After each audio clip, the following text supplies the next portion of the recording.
This is the Charisma Quotient. I'm your host, Kim Seltzer, a dating and makeover expert, where I will help you build confidence, make connections, and find love from the outside in.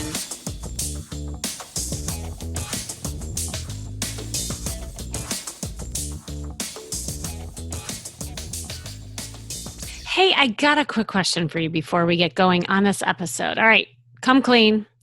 Are you on the dating apps right now as you're listening to this? I caught you, right?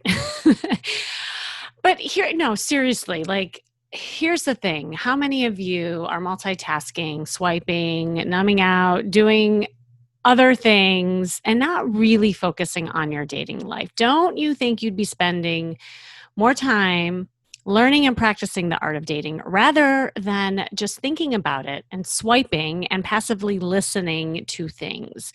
And that gets you zero results, or worse yet, you're attracting all the wrong people. So I have a big announcement.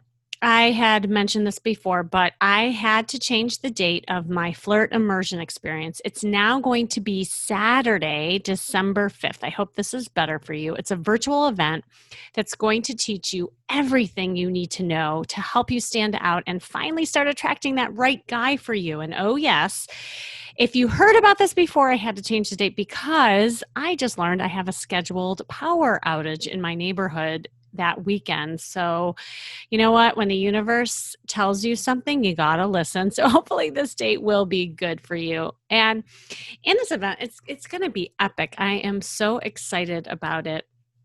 You're going to learn how to communicate with your body language. We're going to go over conversational tricks, both online and off. We're going to bring in a man panel. We're going to go speed dating. You're going to really practice this stuff. Here is the thing. This event is going to be different than any other event that you've attended because we are practicing things. We're not just, listening to a webinar and you're watching my talking head. Well, I'll be talking head for a little bit, but you know what I mean. We're going to break into groups. We're going to have interactive games, like I mentioned before, speed dating, and men that I've hand selected to do this experience with you. So you'll really know what they're thinking before, during, and after a date with you. So if you want to put control back into your love life, we both know how busy you are, and I know you can't afford to keep doing what you're doing, swiping and numbing out. And the holidays are right around the corner. So take this opportunity to start putting yourself in the driving seat and taking action. And you got to get moving past some of this junk that's going on in your head. So check out the link in the show notes and sign up for the Flirt Immersion Experience. I'm going to keep this event small, so grab your spot as I only have a few left. So I'm not sure when I'm going to do this again, but I hope to see you there. I've been having a lot of breakthrough calls lately. For those of you who don't know what those are, they are free coaching calls where I help you gain a lot of clarity on what's working, what's not working, and I really kind of map out for you how you are going to get where you want to go. But so often people don't know where they want to go, and that's part of what we do on that session. Anyway, lately, I've been talking to a lot of people on there who say, Kim, I really want to work on my love life, but I'm not really ready yet. And when I ask them what they mean by that, they say, well, I really think I need the time to work on myself. In which case I say to them, then now is the time. It's the perfect time to work on you, because working on you is working on your love life. And these are not separate, yet somehow people compartmentalize them as such. In fact, you can't find love in someone else until you find it within. I remember when I first got a divorce, and I just had that feeling of, I'm just not worthy. I'm not deserving of another relationship. Here I am, a single mom with nursing bras on, and I'm not even nursing any longer. And I'm thinking, who could love me? So you know what? I'll just pour all my energy on to being a mom and developing a new career. So that's what I did. And I remember saying to my family and friends, I can't work on attracting love right now until I focus on these things. But it wasn't until later that I realized I could have it all. That working on me was enjoying spending time alone, was gaining a deep appreciation of my worth and capabilities, which led me down the road of attracting love in my life and in several times in my life. And that being successful in one area of your life does leak into others. And that includes self-love and love for someone else. You know, there's a lot of emphasis these days and in our culture on romantic love. And a lot of people think that finding the right partner will somehow make them whole or fill their inner void and solve all their problems. However, another person can never do all of these things for you. You have to do them for yourself. That is, you have to fall in love with yourself. And falling in love with yourself will allow you to do a ton of things, like giving yourself what you need instead of waiting for others to do so, embracing both your strengths and your weaknesses, being gentle with yourself when you make a mistake or fail, being comfortable with doing things alone, knowing you're in your own corner, even if nobody else is, knowing that you're enough, having the confidence to go after what you really want. So how does one do that, right? Like that all sounds great, but it's not always easy to get there. And so that's why I brought on this amazing woman who is standing there waiting in the corner with me. And she's been through a lot. And somehow she manages to fall in love with herself over and over again to succeed and with confidence. She is an award-winning actress, writer, and filmmaker on a mission to change the world by making it a more harmonious place through utilizing the creative arts. I love this. As a former cop, she's such a badass. A former cop, her memoir, Sex, Love, and Cops, is available at various outlets, including Amazon and Barnes & Noble. We'll get into that in a little bit. And she is also the #1 realtor in Australia, personally selling, get this, $1 billion in real estate. An Australian native via London, and that's why she has such a fabulous accent. She now resides here in California and Hollywood and is honored to have recently gained her US citizenship. And she recently starred in a romantic dark comedy movie called Deanie Bean is Dead. I saw the previews for it. I can't wait to watch the whole thing. And it's now streaming on Amazon, iTunes, and Tubi TV. Welcome, Wendy Wilkins. Oh, Hi. hi, Kimberly. Kim, right? You like to be called Kim. You know, these days I'm going by Kimmy, actually. Okay. Oh, I love Kimmy. There's a famous Australian character called Kimmy. Kimmy. So yeah. Really? Oh my Yeah, gosh, I love that. on a TV series. Yeah. Do you know what's funny about a name? And I don't even think I've talked about this on the show because a lot of people are like, Kim, what's up with your name? Because one day I'm Kim, one day I'm Kimberly. Well, the truth of the matter is that all my true blues and even like boyfriends end up calling me Kimmy. And Nice. so it's something that's like when people are dear and near to me, I end up being called Kimmy. And I just feel like everyone that I work with, I get really close to. So I'm like, why aren't I Kimmy? And it's just easier. So, Right. Well, since though I can't give you a hug because I'm a hugger, I'll call you Kimmy. oh, I love that. Virtual hug, virtual Yes. hug. Well, thank you so much for having me on your show. I'm honored and really excited. I've been listening to your fabulous podcast and picking up a few tips. And I want to shout out Lou Diamond's Thrive Loud. Yes. Yay, Lou.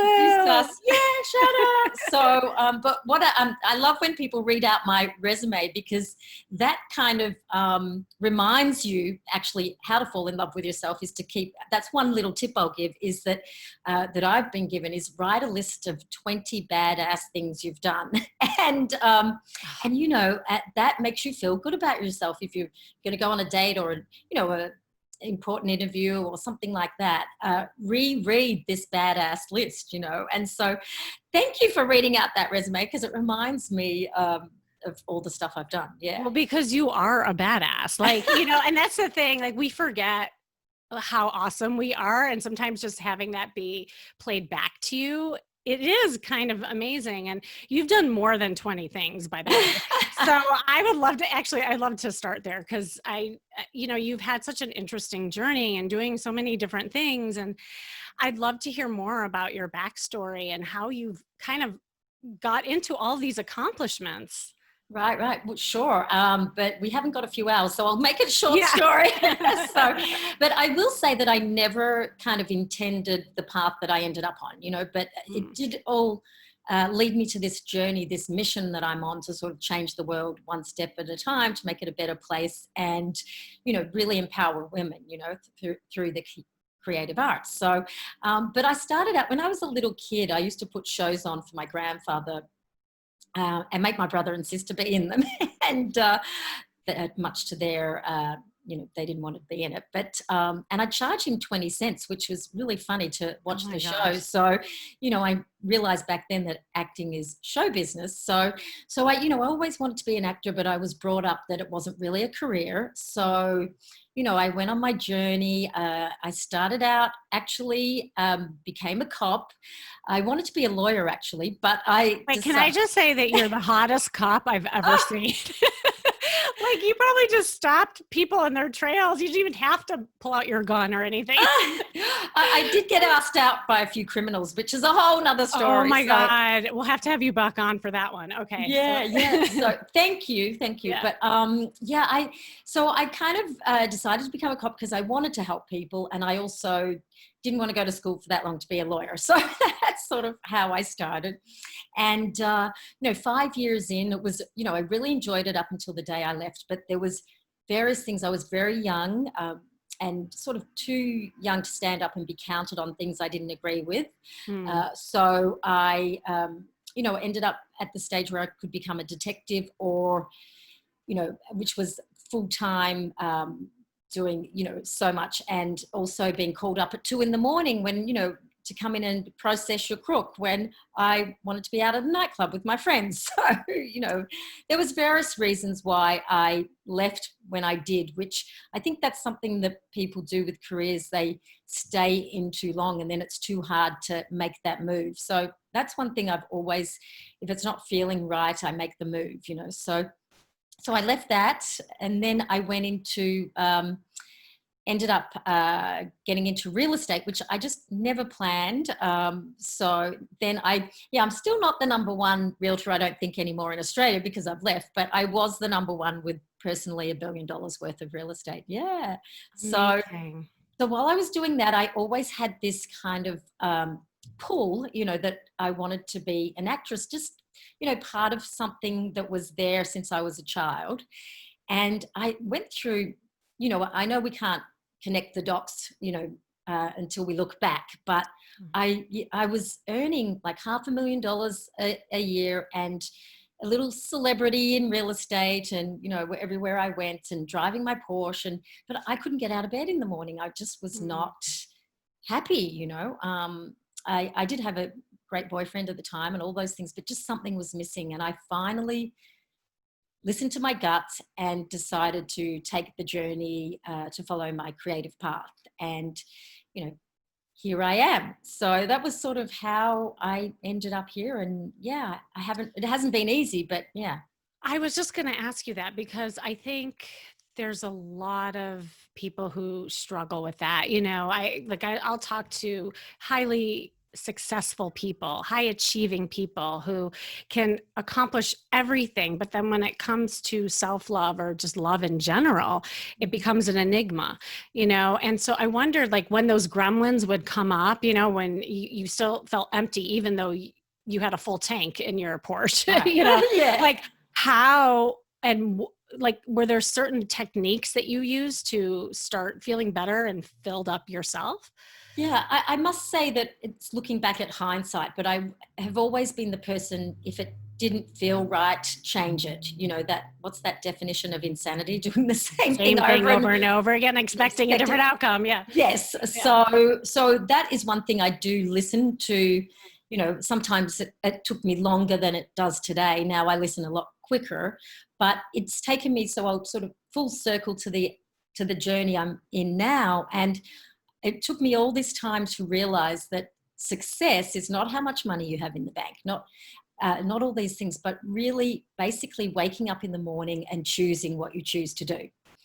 And that really is pretty much what I do. And I think if you have that, then everything else sort of falls into place, you know. So that's really my kind of barometer that I work with, because, and you know, there can be all sorts of excuses, and I've even had these times, but I can't give up this job because I'm earning so much money and this and that. Yes. But, so, you know, I did put some things in place so that I had a little kind of savings plan so that, you know, I could work, because, you know, I was used to nice things and I had to make compromises and stuff. But I, you know, you have to make compromises to get, you know, go from A to B to end up at C. Yeah.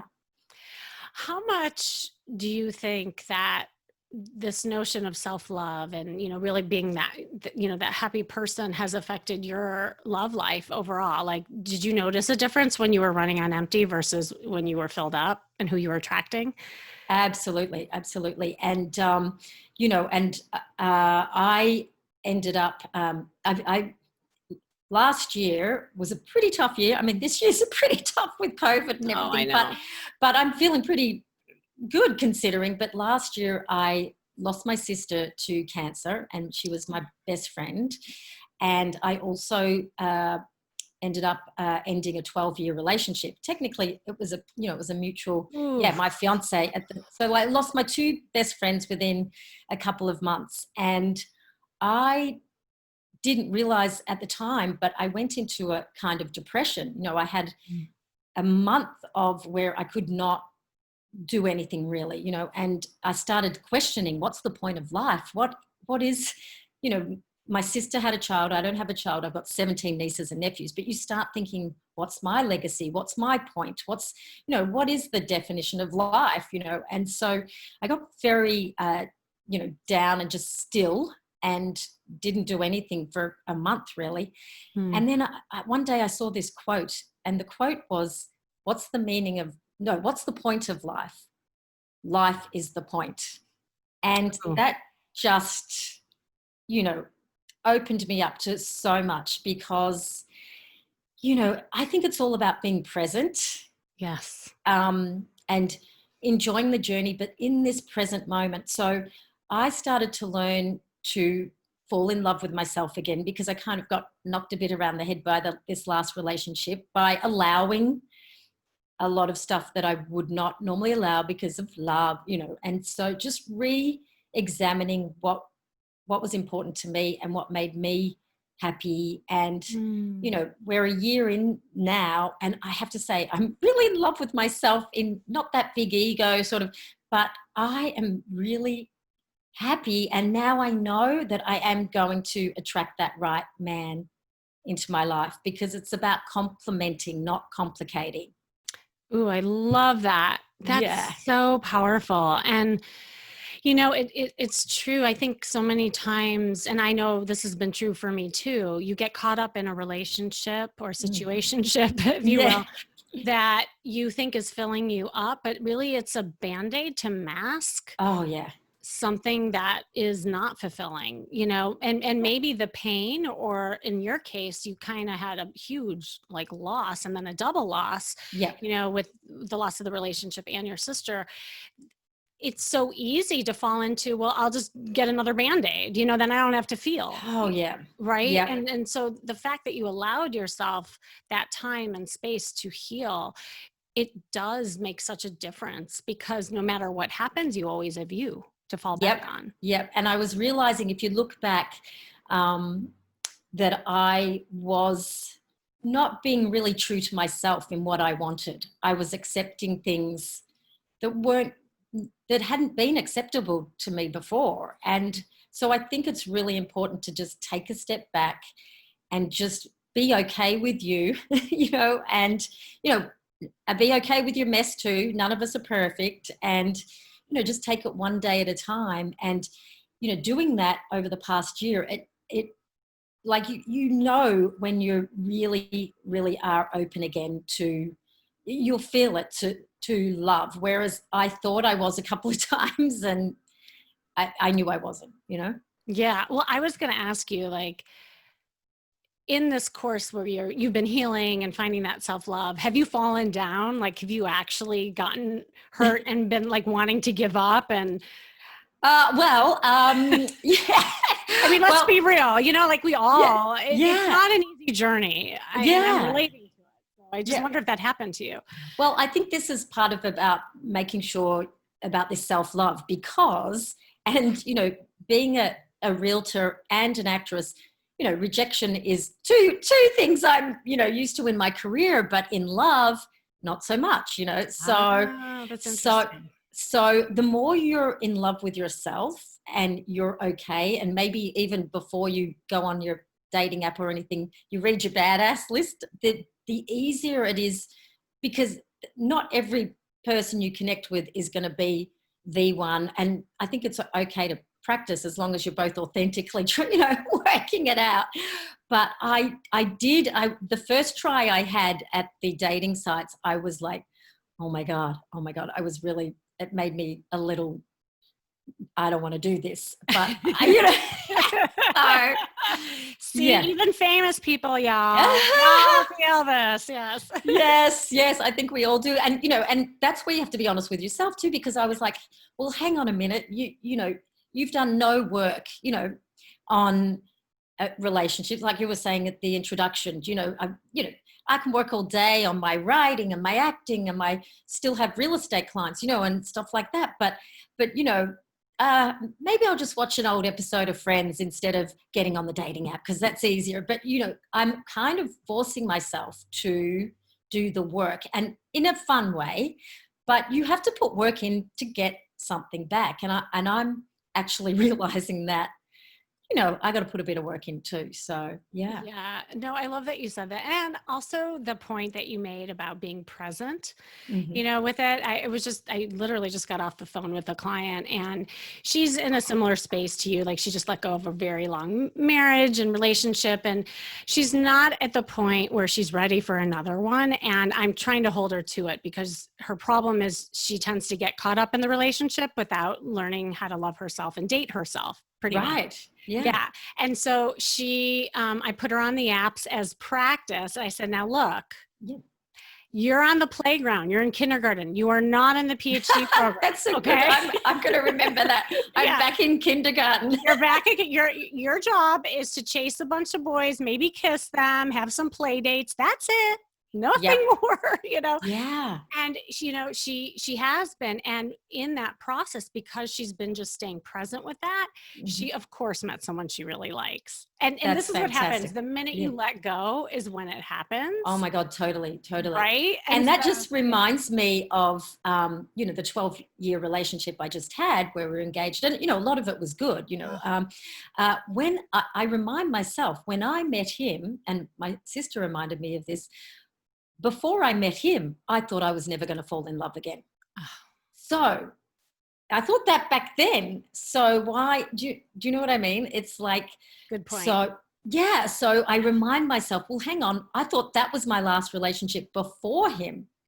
So, Yes, you know, yes. I was in that place. And So what's so good about that too is that you were different 12 years ago. You were different. yes, So now that you've learned to love yourself even more, can you only imagine who you're going to mm-hmm. attract now, you know, and because you're looking for also something different than you did 12 years ago. Totally. Oh, and that's another little thing. Well, not a little thing, a big thing I've done, which not everybody can do. But I adopted a rescue puppy, and Oh, so for the first time, you know, I mean, I've always grown up with dogs, and my ex-family had dogs, but this is looking after someone that is totally responsible to me, you know, and it has freed me up.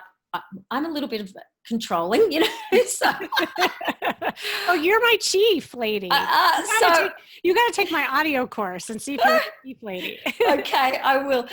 But you know, and actually I'm friendly with my ex still. And you Wow. know, I was laughing, saying, yeah, she's taken over the asylum. I used to make you take your shoes off at the door.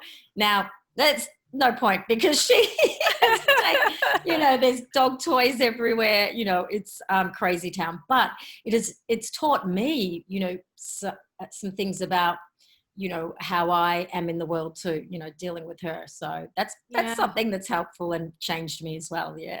Oh, that's beautiful. And a little bit of the letting go. Yes, as you're yes. saying that. Yeah.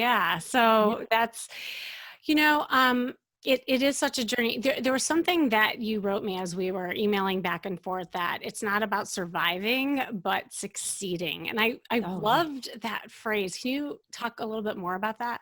Sure. Well, I mean, listen, we don't want to just be in this world to survive. We want to succeed. We want to feel good. I mean, of course, we have our down days, and that's what I was talking about the definition of success. You know, waking up every morning, choosing pretty much to do what you want to do, and that comes into everything, into relationships. I mean, if you're waking up every morning and you can't stand your partner, or you know, or it's making you feel not enough every day, then that's something to look at. So, you know, you don't look, we don't know how long we have on this earth. You know, I lost my sister, you know, so and she was younger than me. And so I want to make sure that, you know, I'm doing the best I can for me every day to be the best I can be and to put myself out in that world. And so just constantly checking in, and even, you know, like with the dating game, I'll call it, you know, just how does it make you feel? Like,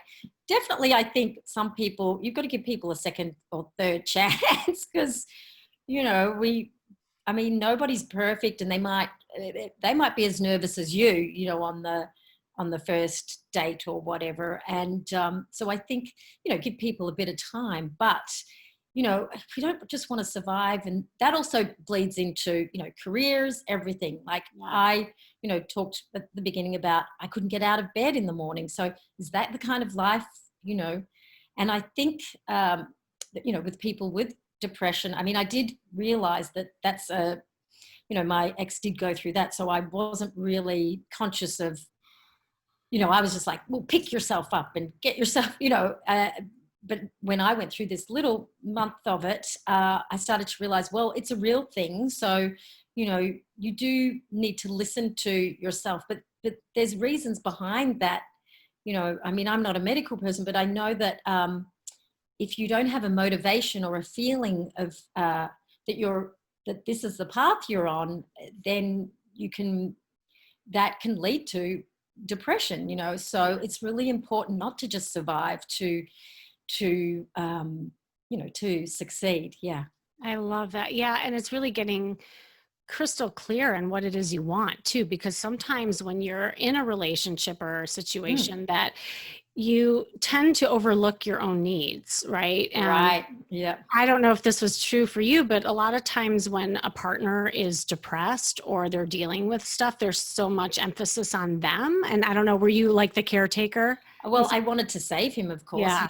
know, and you know, and he didn't ask for that really, so you know, I have to take responsibility for that. But Mm. totally, I thought I could fix him, you know, and sometimes, you know, you have to let people do that themselves too, you know. So Oh, absolutely. But see, this is a big tie in, I feel, with the self love, because when you're used to being a caretaker, mhm. through and through. Like it could be just in ways of with your friends or your family, and you're in that role of constantly giving and not allowing for that receiving.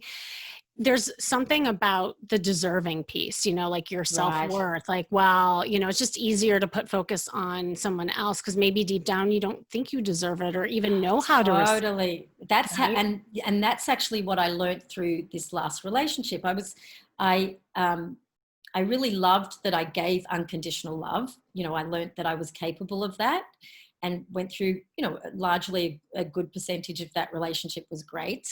But then it came to a stage where I realized I was not getting my own self-love. And I was kind of pretending everything was okay, you know, not consciously maybe, but I think that's why it's so important to love yourself first. It's like when, you know, on an airline, you know, they say, you know, put the oxygen mask on and for yourself first, and then, you know, and then, yeah, It's true. But this yeah, is a beautiful metaphor, what we're talking about. And it sometimes can feel so selfish for people who are yeah, givers. yes, And really, it's the opposite because when you're constantly putting focus on others, you're not getting your needs met. And in essence, you're creating more conflict for others and Totally. yourself. And Yeah. so that self-love, when you get in that place where it's like, look, I'm able to receive now, I'm able to set boundaries, I'm able to be Yes. vulnerable, you can really feel me and see me. This is when you start attracting also kind of that right and reciprocal partner for Yes. you. And then sometimes you don't even know what's right for you until, until you Yes. actually have this real self-love, and then you feel it. And it's about feelings, really. It's, Mm, it's, 100%. yeah, with acting, it's about helping, getting people to feel a certain way, helping them, they don't remember what you say. And that's another famous line. They remember how you made them feel, so Yes. Yes. yeah. Oh my God. Amen. You couldn't have said it better myself, because this is, I'm always preaching, and I have an acting background as well. And Oh, cool. in fact, this is interesting. When I lived in Chicago, I actually did drama therapy for a really Oh, long time. I did improv at Second City, and then oh, I wow. kind of incorporated that into, Yep. and it was funny because when people were in a character, they allowed themselves to feel.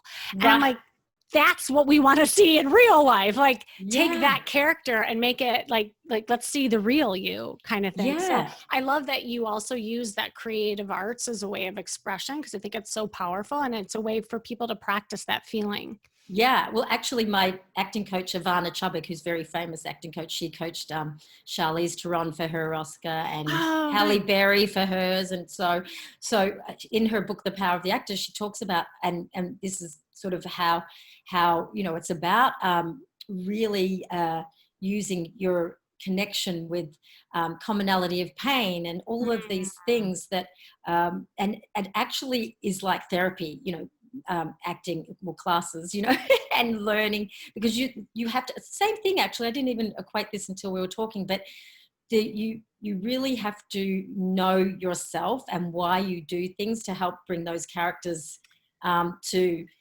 to life, so, which is funny, the movie that I'm in, Oh yes, let's talk where about yeah, that. Yeah, yeah, well, yeah. well, It's so cute. I can't wait to see it. Yeah. well, actually, any all your audience should watch it, because it's about what not to do when someone breaks up with you. But Yeah. this fabulous girl wrote it, and she's the lead, and I play a supposedly horrible boss, but I justified my actions because she was a terrible assistant. So, and she tries to kill me, but it's a comedy, so spoiler alert, but it's a really well written and fun film to sort of, because she does go a little cray cray in it. And so but it is about kind of learning to love yourself too. So yeah, it's an interesting, I didn't even think that, but Oh my God, that's right? Like good. full circle as we talk Yeah. about it. And And also, actually, oh, yeah, sorry, I go was just ahead. going to say, and the self-love, comes in with the career, everything. It's really self-worth, and Wow. I actually, when I auditioned for that role, they were looking for a star name, and I didn't have the star sort of, but I read the breakdown, and it was Devil Wears Prada boss meets Goldie Hawn in Overboard, and I thought, that's me. So I auditioned, even though it wasn't a star name, but I felt myself worth, I suppose, or that I knew that was, I felt that's my role, and I got it. So, Oh, that's a beautiful example. It's like you could equate that, even like if you see a guy who you're like, oh, there's no way that they would like me. I'm out of their league. well, Like you then, could yeah, equate that, yeah, or him. yeah, yeah, But when you let go and then, like, I know this, I got this. I'm yeah, just as good as anybody can do it, and better, and yeah, it is that self-talk that can make things happen. Oh, that's yeah, so cool. yeah. Have your little badass list in your pocket and read it, and then go, yeah, I got this. I love it. You should have like a cop hat that says badass on it. That'd be cute. Yeah. Well, actually, I mean, on the back of my memoir, I'm wearing my little cop hat. Oh, there you go. Yeah. And I was just going to ask you, definitely plug your book. How can we get it? What is it about? And Yeah. Well, actually, it's a really good, it was quite a cathartic experience writing that. I mean, the reason I wrote Sex, Love and Cops is because I wanted to make it into a TV series like Sex and the City, but with cops. oh, cute. So working on that at the moment. But I wrote the memoir. It kind of came about because I I was writing a screenplay and had all these, basically stories that I was suggested to write a memoir. So, and there's a love triangle in there. There's a Mr. Big detective type that I was kind of hot for while I had my footballer boyfriend. And so there's a bit of that going on. Oh, that's fantastic. But it was quite cathartic. And I think, your audience will enjoy it from a point of view of, going on the journey as a young woman in a man's world. And, it's a lot of firsts. It's like first love, first sexual awakening, first punch in the face, first murder. It's really, I think, a good read from that point of view. That's awesome. Definitely, you listening, check both her movie and the book out. I'll put the links in the show notes so they can grab that as well. And cool. Wendy, this was so awesome. Like, I could just keep talking to you forever. I feel like I've known great. Is there any kind of like last words of wisdom that you wanted to share? Well, not so much words of wisdom, but I do want people to start knowing about this. Did you know that I found out, because I'm really passionate about changing the police force in this country to be better and more harmonious, and and I have ideas that generally women are better at de-escalating things. And I found out that only 12.6% of the police force in the USA are women. So whereas in Australia, it's like 33%. So I just think more women, would be like a huge way in helping the injustices. Oh my God. And so empowering too, just knowing that we can do that. How lucky we are that we're able to do it in this day and age too. Yeah. And it's a myth that you have to be strong physically to be a cop. It's a myth. It's all about communication and connecting, and same with love, same with, listening, same with acting, listening and reacting, from improv, allowing breath between us to kind of listen to, remind yourself of the self-love, remind yourself, does this feel right? Yeah. That's probably my words of wisdom. Yeah. And I like how you connected everything, because it's funny again, I have people on who are in all different kinds of fields. And no matter what I talk about, it could be paint drying. There's always some sort of connection to love and dating, right? Like, right? Yes. And it's just life lessons, and how we show up in one area really does. Yeah. And I like that you said at the start, which is a good reminder, and I did used to have a tendency to do this, is don't compartmentalize. It should all be, it should all be connected, your career and your love and your relationships, and starting with self-love, it does connect all those dots. So awesome. Oh, Wendy, thank you so much. It was great having you on. Maybe we'll do part 2 one day. And do more of the other stuff we were talking about. Well, I had so much fun. And shout out, apparently you have quite a big audience in Australia. So shout out to all. Yes, I know. I love it. And I've been getting to know the culture and the different places. And I keep threatening one day that I'm going to go over there. Hopefully when this whole thing clears up with COVID, I'd love to. Well, you have to let me know. I'll tell you. We'll go together, maybe. Yes, let's do it. Love it. 2 blondes on the town. Absolutely. I have to get a cop hat though to go with you. Yeah, I think I don't have mine anymore either. But all right. Well, it was so much fun. Thank you, and I really love your podcast. And thanks for helping all those women out there, and me too. I'm learning something every day. Oh, thanks, Wendy. And thanks again for joining me today. This has been the Charisma Quotient. I'm your host, of course, Kimmy Seltzer. Remember, you can build confidence, make connections, and find love from the outside in. And make sure you go to my site, as always, kimmyseltzer.com. And if you keep asking yourself why you are still single, feeling powerless about your love life, there are 3 things you can do right now to empower yourself. Remember, we just talked about don't compartmentalize. There's so many things you can do to help yourself. Number 1, you can join my free Facebook group, right? That's super easy, with a community of women to inspire and motivate each other for your love life. Second, you can grab my exclusive podcast audio course, This May Be Why You Suck at Dating. And this is where I talk about the chief that I have a feeling Wendy might have traces of, but we all have traces of everything. And this is a super fun way of listening, just like you do my podcasts.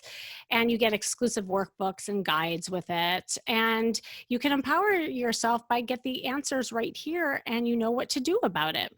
And finally, as always, you can sign up for that free breakthrough call, as I mentioned before, to help you map out a love plan for yourself. And remember, it starts with you, and working on yourself is working on your love life. Stay tuned until next week with more tips on how to feel and look fabulous every day.